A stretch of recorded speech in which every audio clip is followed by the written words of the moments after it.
Hello साथीहरू, आज मैले हजुरहरूलाई घरमै बसेर कसरी आफ्नो फेसलाई एकदमै चम्किलो अनि गोरो कसरी बनाउने भनेर यो भिडियो बनाउन गइरहेकी छु। हेर्न सक्नुहुन्छ मैले सर्वप्रथम मैले पहिला नै रेडी गराएर राखिसकेको यो पेस्ट मैले लगाइरहेको छु। हजुरहरूले यस्तै बनाएर राखेर लगाउन सक्नुहुन्छ।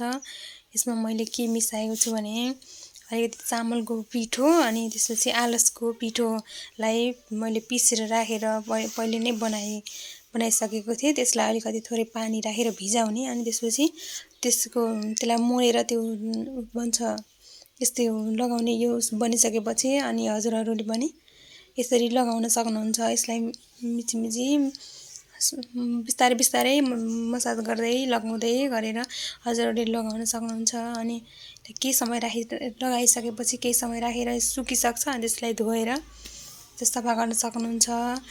हजुरहरू पनि घरमै बसेर पार्लर नगई घरमै बसेर यस्तै राम्रो बन्न चाहनुहुन्छ भने यस्तै चामलको पिठो थोरै अनि आलसको पिठो मिसाएर यसरी लगाउन सक्नुहुन्छ। एकदमै फेस एकदमै राम्रो बन्छ, चम्किलो अनि त्यो केही मुखमा केही पनि आउँदैन, क्लियर हुन्छ एकदमै।